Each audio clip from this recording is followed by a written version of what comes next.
আজকের এই রবিউস সানির মধ্যেই পড়েছে আমাদের মহান মুর্শিদ 1500 শতাব্দীর মুজাদ্দিদ औलाद रसूल गौसे जमान कुतुब जमान मुजद्दिद जमान सानी वस्कुरुन इमाम रब्बानी अल्लामा सैयद आबिद शाह मुजद्दिदी अल मदानी रदियल्लाहु ताला नूर 37তম উরুস পাক ঐতিহ্যবাহী ইমাম রব্বানি দরবার শরীফ অনুষ্ঠিত হবে ইনশাআল্লাহ। গৌসে পাক আব্দুল কাদের জিলানীর সাথে যার সাথে গভীর আধ্যাত্মিক সম্পর্ক ছিল, নিঃসন্দেহে আল্লাহর ওলি, শুধু ওলি নয় অলিগণেরও ওলি, আবিদ শাহ মাদানী রাদিয়াল্লাহু তাআলা আনহু, জিনার ব্লাডের মধ্যে রাসূল পাক সাল্লাল্লাহু আলাইহি সাল্লামের রক্ত মোবারক প্রবাহিত। যিনি নিজে বলেন আমি নিজের ইচ্ছায় এই দেশে আসি নাই, আমাকে নবী পাঠিয়েছেন। জিনার সারা জীবন সংগ্রামী ছিল মানুষকে সত্যের পথে ডাকা, হেদায়েতের পথে ডাকা, মানুষের ঈমান মজবুত করানো, বাতিলদের বিরুদ্ধে যার ছিল আজীবন সংগ্রাম জিহাদ। সেই মহান ওলি, আল্লাহর জিন্দা ওলি শুয়ে আছেন হাজীগঞ্জের জমিনের মধ্যে। সেই মহান ওলি রুহানি ফয়েজ পাওয়ার জন্য আমাদের সকলের সেখানে যাওয়া দরকার আছে না নাই?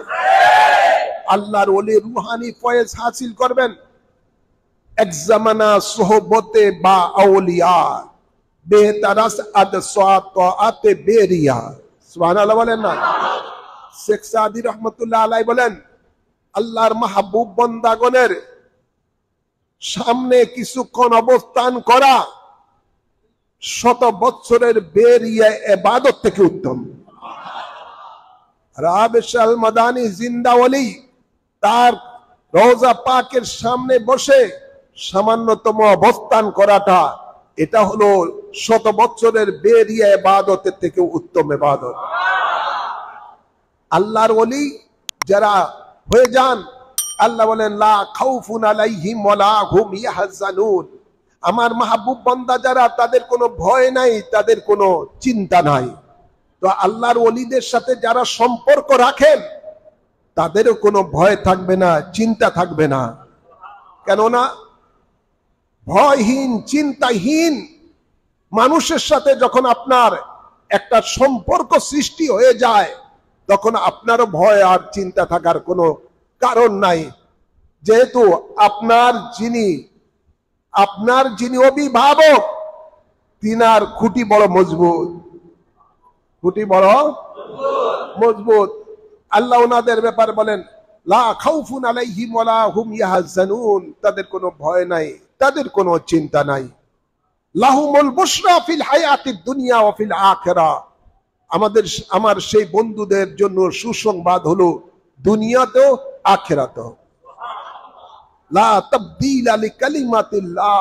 আল্লাহ বলেন আমার বন্ধুকে যে আমি নিয়ামতের কথা ঘোষণা দিয়েছি, তার পরিবর্তন হবে না। যালিকা হুয়াল ফাউজুল আযীম। ইয়া হলো তাদের জন্য মহা পুরস্কার। সুবহানাল্লাহ বলেন। তো যাদের আল্লাহর ওলিদের ব্যাপারে আল্লাহ ডাইরেক্ট কোরআনে পাকে এই ধরনের সুসংবাদ দিয়েছেন, তাদের সোহবতে যারা থাকবে না, এরা বদনসিব, এরা বদনসিব। হ্যাঁ আমার বাবারা আমার, তারাই খুশনসিব তাদের যারা আল্লাহর মাহবুব বান্দাদের সাথে মিশে থাকে। মনে রাখবেন আসহাবে কাহাফের আল্লাহর ওলিদের সাথে বনি ইসরাইলের জামানার আল্লাহর ওলিদের সাথে ওই জামানার কুকুর কেতমিরের সম্পর্ক ছিল, ভালোবাসা ছিল।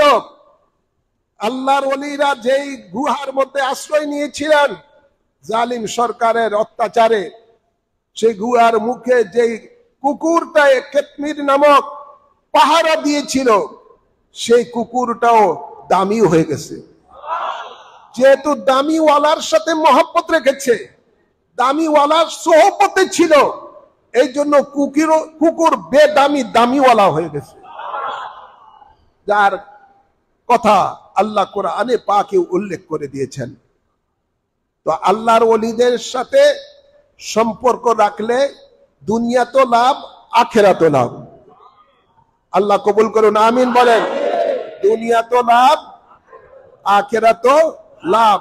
বলে হুজুর আখিরাতে কেমন লাভ? আখিরাতে লাভ হলো, আল্লাহ নবী বলেন, দুনিয়াতে যার সাথে যার মহব্বত সোহবত থাকবে, কিয়ামতের দিবসে তার সাথে তার হাসর নসর হবে, তার সাথে তার হাসর নসর হবে। তো আপনার আল্লাহর ওলিদের সাথে যদি আপনার সোহবত মহব্বত থাকে, এদের সাথে আপনার পরকালে হাসর নসর হবে। তো যার সাথে আপনার হাসর নসর হবে, যেই তরিতে আপনি উঠলেন, যার দামান আপনি আঁকড়ে ধরলেন, ওনার ব্যাপারে আল্লাহ বলেন লা খাউফুন আলাইহিম ওয়ালা হুম ইয়াহজানুন। তা আপনার কি চিন্তা, আপনার কি ভয়?